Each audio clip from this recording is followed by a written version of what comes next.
Hi everyone. Today we're going to read some of the creepiest and most unsettling stories from Reddit.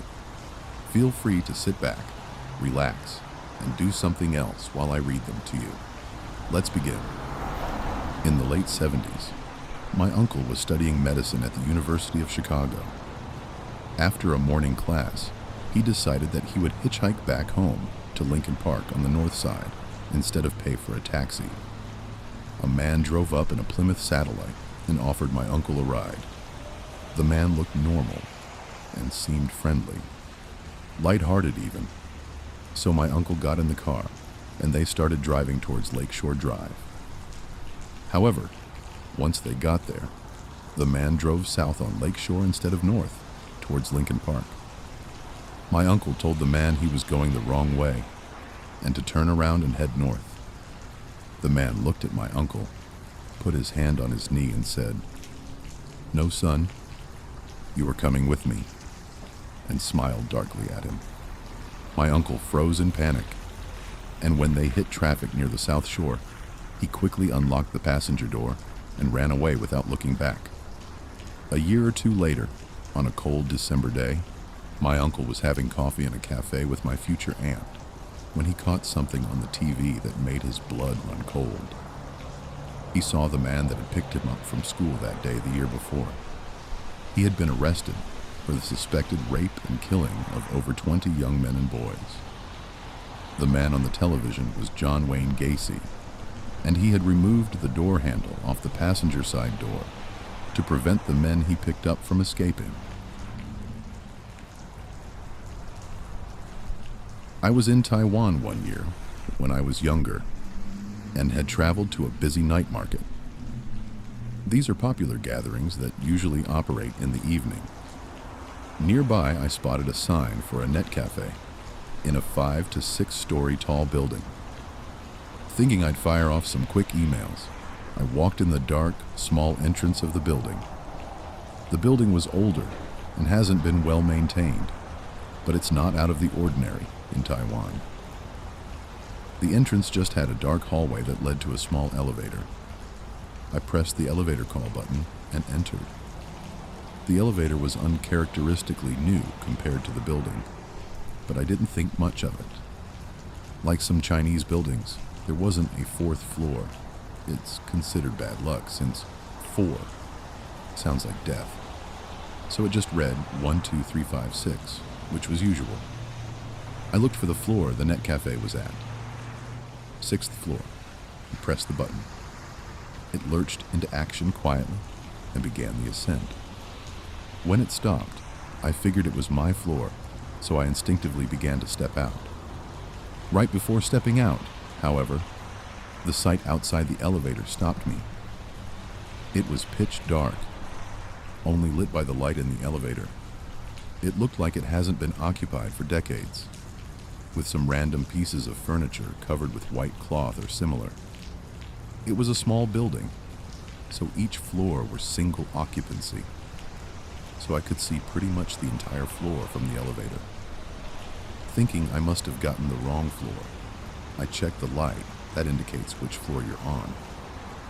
Strangely, there was nothing. None of the indicators were on, but the floor button to the net cafe was still lit, so I know I haven't gotten there yet. All this happened within a couple of seconds. That's when I noticed a figure moving in the distance of the floor. It was not very visible, but I could make out what looks like a person dressed in some kind of gown, moving slowly towards the elevator. I was thoroughly creeped out, so I started pressing the close door button. As soon as I pressed it, the elevator light flickered off. I am this close to pissing my pants, and it's actually kind of freaking me out thinking back to it.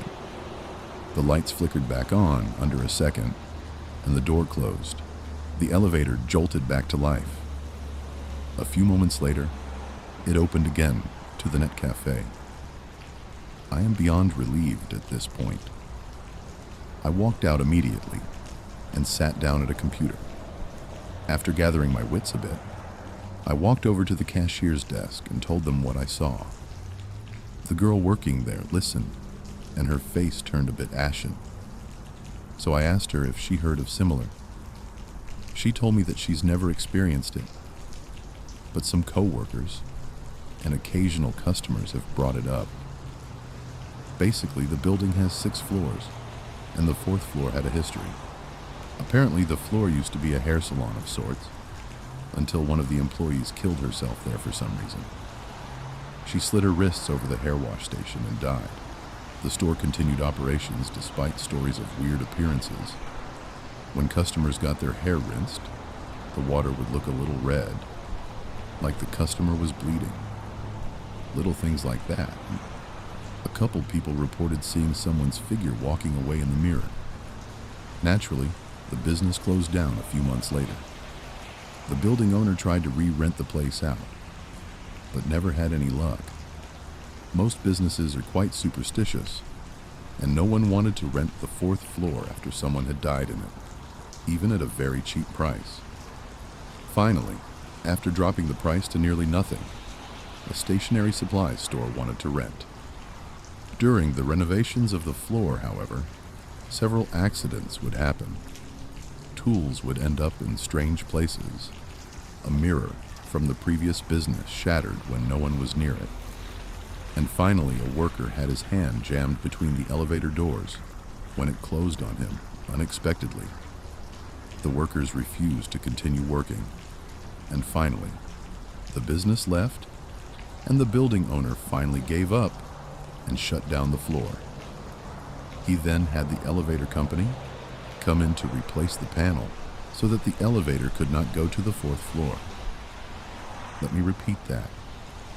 The elevator was programmed to never go to the 4th floor. It doesn't even have a button. But for some reason, sometimes when people take the elevator, it would go to the 4th floor and the doors would open.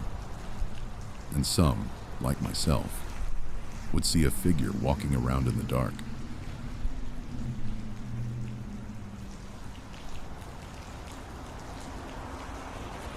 I was driving a shortcut from 29 Palms, California, to Albuquerque, New Mexico. 29 Palms is located in the desolate high desert east of Los Angeles. The shortcut was all 2-lane road through total nothingness, except for passing through Amboy, California. Amboy is a nearly abandoned town, nearly as far below sea level as Death Valley, with a dormant volcano and a lava field on one side and a salt flat on the other. It was also, at the time, a hotspot for satanic group activity, so I was driving by myself in the afternoon. I stopped in Amboy and snapped a picture of the city sign, just to prove I was there to friends who dared me to take that route to I-40. I got back in my car and proceeded to drive up into the mountain range between Amboy and I-40. Once I reached the top, I am driving north through a canyon with high grass on both sides of the road. Up ahead, I see some stuff in the middle of the road. As I approach, I slow down to see a red Pontiac Fiero stopped sideways across both lanes. A suitcase open with clothes scattered everywhere, and 2 bodies laying face down in the road, a man and a woman. I stop 100 feet or so away, and the hair on the back of my neck is standing up. Being a Marine, I reach under the seat and pull out a 9mm pistol and chamber a round. Something seemed very wrong. It looked too perfect, as if it were staged. An ambush? Was I being paranoid? Something was just wrong. Getting out of the car seemed unthinkable. It was the horror movie move. As I scanned the road, I saw a line I could drive, past the guy in the road on his left, swerve to the right side of the woman behind the Fiero, and I'd be on the other side. I dropped it into first gear, punched it, and drove the line I planned. I passed the back of the Fiero without hitting it, or either of the bodies in the road. I continued forward a couple of 100 feet, and slowed down so I could breathe and let my heart slow down. As I looked up into the rear view mirror, I saw that the 2 bodies had gotten up to their knees and 20 or so people emerged from the tall grass on either side of the road by the car and bodies. At that moment, my right foot smashed the gas pedal to the floor and did not let up until I had to slow down for the I-40 East on-ramp. I will never know what would have happened to me had I gotten out of the car to check on the bodies or stopped my car closer to them. Somehow I do not think it would have been good. Sometimes real life can be scarier than a movie. Late at night on a highway in northern Ontario, a woman driving her car is relieved to finally find a gas station that's still open, so she pulls in. The attendant comes out and walks up to the driver's side. He stands there, waiting until she rolls down her window. She slips it down just a crack. "How much?" he asks. She tells him to fill it up. The attendant walks towards the back of the car and stands there a minute. The woman waits, then looks into the side view mirror. The attendant is just standing there, facing her. She's feeling pretty nervous, wondering why he's not pumping gas. Then he walks back up to the window and taps on it. "You need to open the flap, ma'am."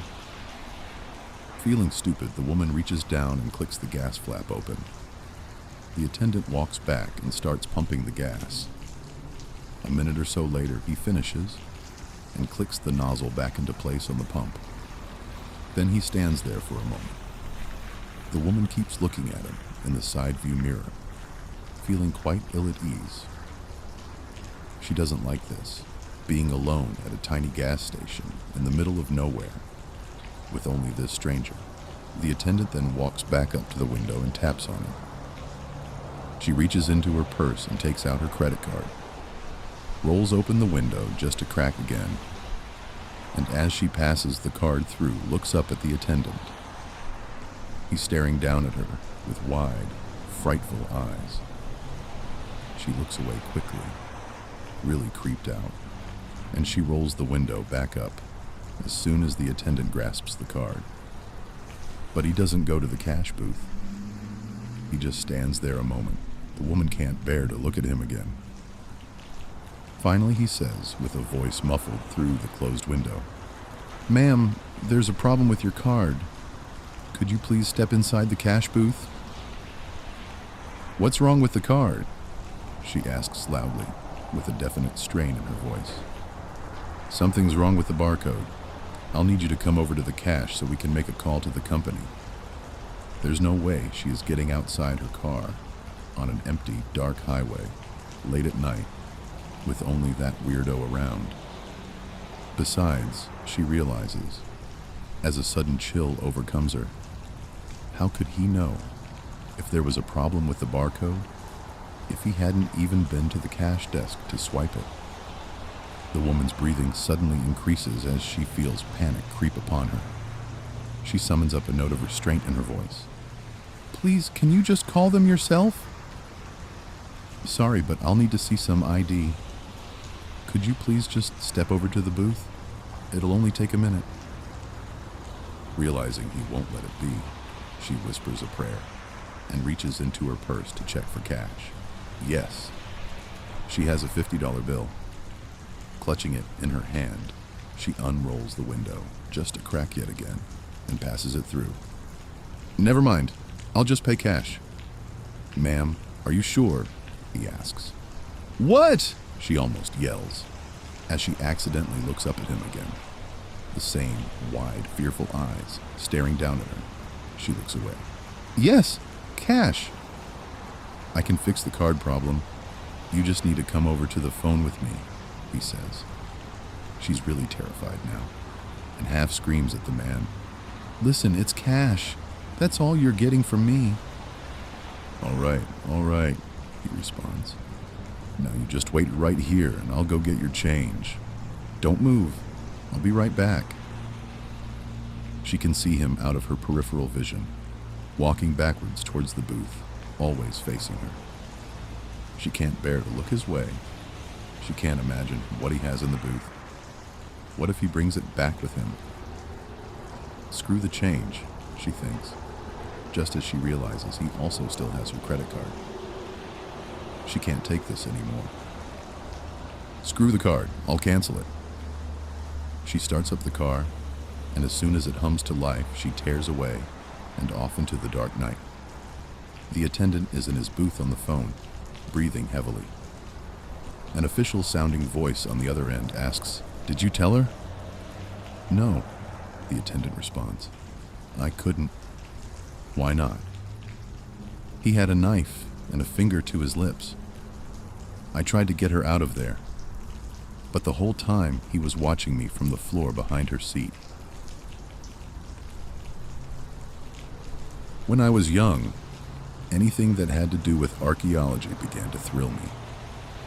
My mom would take me to the library to do whatever little research projects a teacher gives a 9-year-old, or to finish my homework, and I would sneak old issues of National Geographic into my books or under my work. When she wasn't looking, I would go back to reading the articles about dead civilizations, the work being done to excavate their tombs and cities, and their superstitions and religions. So when my birthday rolled around the next year, and my parents asked me what I wanted, I proudly named off several books about archaeology. And a few days later, I was given my birthday present: 3 big and heavy books about ancient societies that lived in North and South America and the Caribbean. It wasn't exactly what I had been expecting. I thought that I had explicitly asked for books about ancient Greece and Egypt. Regardless, this was something new and exciting, and the books were all about these people and excavations that had occurred for each respective society. Being that I was only about 10 years old at the time, I was, and still am, actually, a huge fan of breasts. In one of the books, there was an image of a dark figurine that had been carved, presumably from some dark stone. It wasn't onyx. And I can't remember what the stone actually was at this point, but it was a figurine of a pregnant woman with enormous breasts, so I liked the picture. It was missing its head, though. On the adjacent page was an image of a pregnant tribeswoman. The book made the conjecture that the figurine was an ancient image/icon of a pregnant tribeswoman. I kept looking back and forth between the two pictures. The figurine was missing its head. It began to unsettle me, and eventually, I became so freaked by the juxtaposition of the images that, during future read-throughs, I would skip these pages entirely. As I grew older, my interest in archaeology diminished quite a bit. My archaeology books ended up in a donation box for the local library, and I moved on to other interests, namely fantasy, sci-fi, role-playing games, etc. Several years down the road, my parents and I went to a bed and breakfast that was owned by friends of my mother.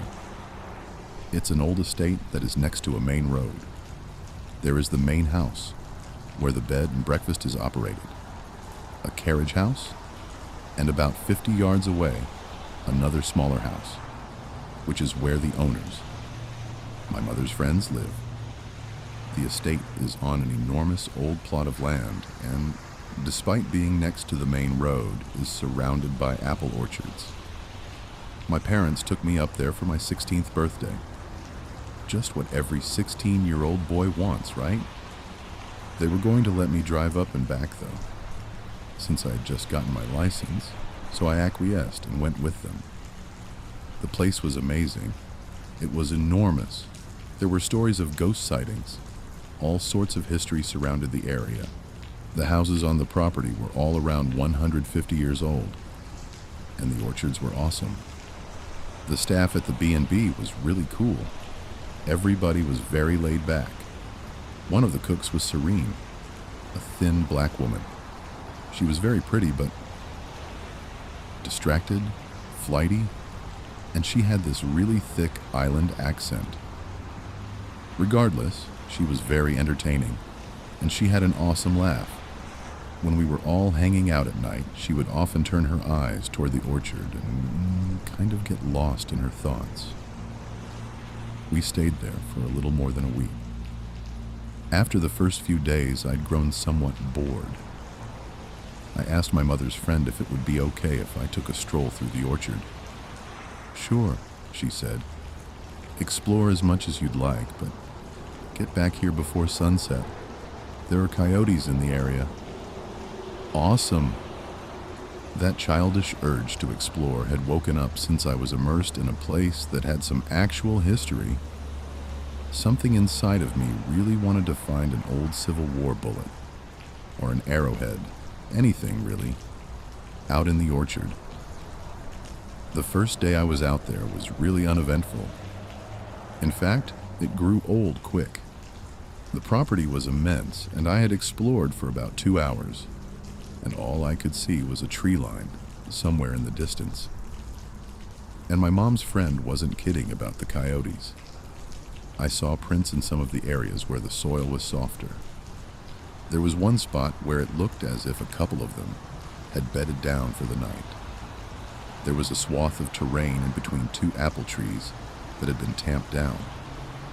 The soil in the middle was actually devoid of any grass or anything else.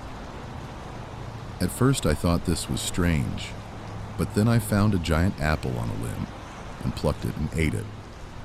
On my way back to the house, I got a little lost, but I happened to see Serene in the distance.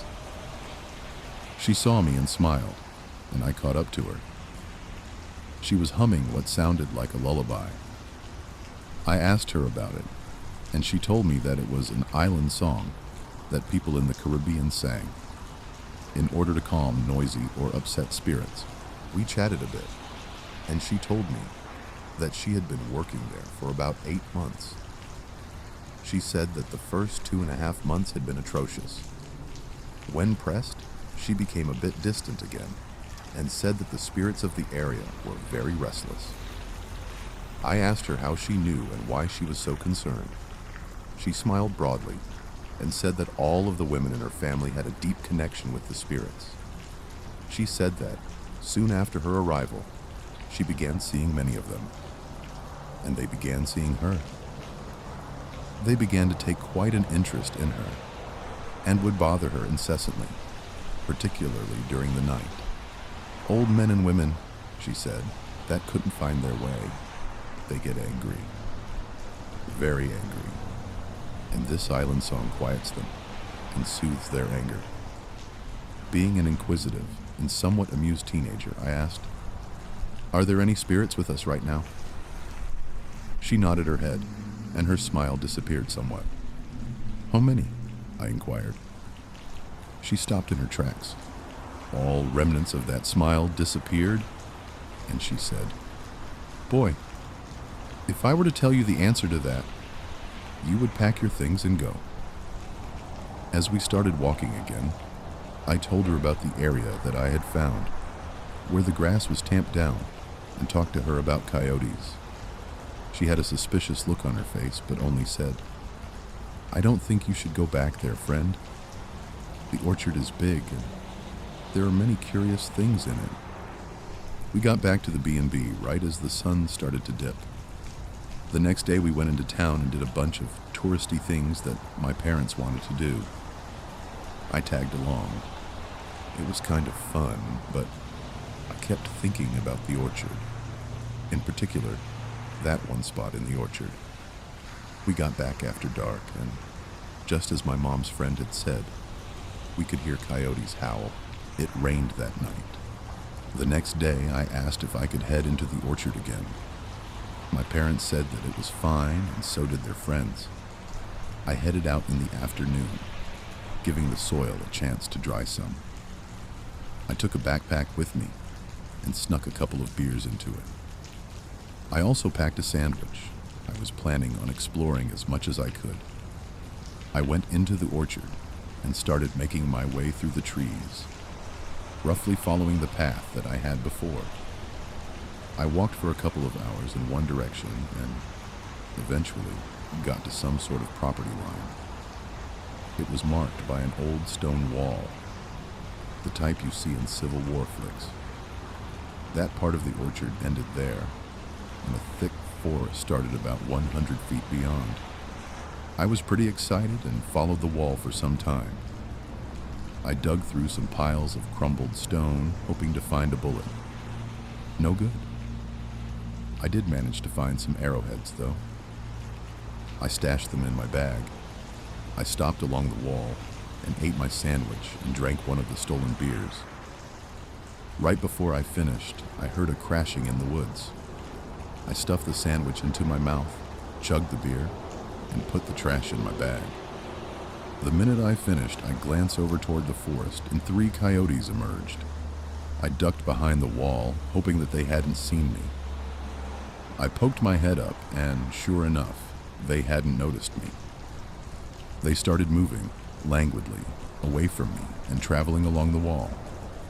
Occasionally, they would stop when they heard something, and I would duck behind the wall again. Soon enough, the wall actually ended, and I was exposed. The minute I had nothing to hide behind, they took notice of me. All 3 of them, in perfect unison, turned and looked right at me. We stared at each for a few seconds, and then they went about their business, and I started heading back into the orchard. On my way back through, I got a little lost again, and wandered around, occasionally checking the ground for Civil War bullets or old cans. Anything to make my explorations feel a bit more fruitful. Eventually, I came across the area that I had noticed a few days ago. The vegetation was still somewhat tamped down, and the spot in the middle was bare. Something didn't look right, though. I approached the spot and looked at the ground. The way that the grass had been pressed down looked strange. It wasn't evenly flattened, as if a coyote had laid upon it. It was really uneven in parts. It almost looked as if boots or feet had stomped it down. Something caught my eye. There was something dark and smooth protruding from the center where there was no growth. I thought I had hit the jackpot.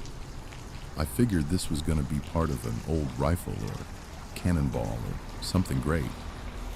I grabbed a hold of whatever this thing was and gave it a tug.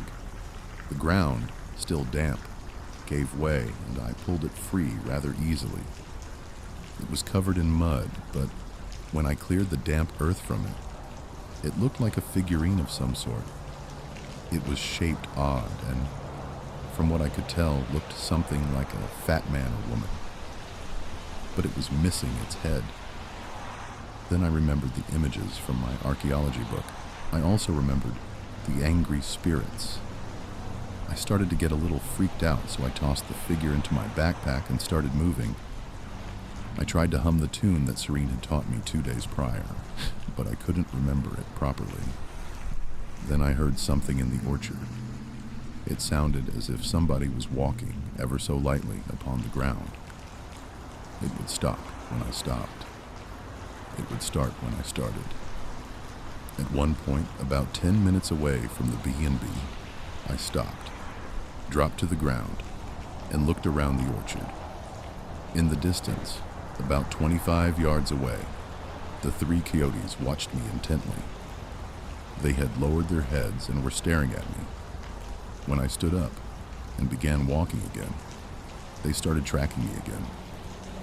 I walked very, very slowly. They walked very, very slowly. I picked up my pace. They picked up my pace. And then I heard humming. The coyotes picked up their ears. I saw Serene in the distance, coming my way. Relieved, I began walking toward her. The coyotes still followed. She saw me coming toward her and smiled. I pointed to the coyotes and she paused and then laughed. "It's okay, boy. They're just curious about you is all." I sighed. I approached her and she started walking with me. "I found the wall today," I told her. "Did you now?" She looked disinterested. "Did you go over it? Into the forest?" "No, but that's where I first saw the coyotes." "And you followed them, didn't you?" She smiled. "Yeah. How did you know?" "They told me," she smiled. that you followed them because you were curious like their brother wolf. And then they were curious about you, so they started following. They also smelled your sandwich. They wouldn't hurt you, though. We walked for a few more minutes, still being followed by the coyotes. I was beginning to suspect that she had been feeding them over the tenure of her employment at the B&B. Oh, I stopped and dug into my bag to retrieve the figurine. I found this in the orchard. I guess it had been buried, but the rain unearthed it some. It was at the center of that area that I found the other day. You know, where the grass was pressed down. Although I don't think it was the coyotes anymore. I grabbed the figure and brought it forth from my bag. It looked more like some other animal, or maybe people tamped the grass down. She took one look at the figurine and blanched. Shakily, she pulled the figurine from my hands. "What have you done, boy?" My heart sank. I thought she would have been as excited as I was. She clenched the figure, and it shook a bit due to her anger. Her eyes widened, and she cried to me in a hideous, almost guttural tone of voice. "What have you done? I saw something like it in an old book of mine once. I thought it was interesting. I don't know what." I tried to justify my actions, but before I could explain further, she ran into the orchard. I looked over and saw the coyotes watching her run off, so I ran after her. I shouted her name. I shouted that I was sorry. She made it to the circle before I did and dropped to her knees and started digging up the ground in the middle. She was crying, trying to hum the island tune. The coyotes stopped and watched as I got on my knees and dug as well. When we had a large enough hole for the figurine, I picked it up, placed it in the hole right side up, and began putting earth back on top of it. "No, no, no!" Serene cried. She pulled the figure back up and turned it upside down and put it back in the ground. "Like that," she muttered. She fell back onto her rear and hummed and cried. When I was done covering the figurine up, I looked around. The coyotes were nowhere to be seen. Serene was still crying, humming that island tune. I searched for the right words of apology, but there were none. She scooted over, closer to me, and put her arms around me. I began humming with her. Her tears became fierce, and her sobs forced her to stop humming. I stopped as well. That's when we heard it. It started as a sharp keen, far away by the main road. The keen became the sound of tires wrestling with the pavement, trying desperately to keep hold. And then there was the sudden, sickening silence of the friction between the tires and the pavement being broken. And it was followed by a heart-wrenching, solid crash. No sounds of something being dragged across asphalt, or sounds of car parts shattering and skittering across the road like insects. Just a vomit-inducing crunch. Serene stopped crying and was silent. She stood up and began to run back to the B&B. I followed. By the time we were at the edge of the orchard, close enough to see the guests at the B&B, my parents and their friends included, standing in groups on the grounds, we heard the sirens and saw the smoke. The car had somehow left the road and hit a tree across the street from the B&B. Serene immediately went to be with a group of people that worked at the B&B. She put her arms around a large white guy, and he held her as she wept more. I found my parents as the ambulances showed up. The fire truck actually pulled into the driveway at the B&B. Everybody was anxious to know if the driver was okay, or if there had been passengers, and if they were okay.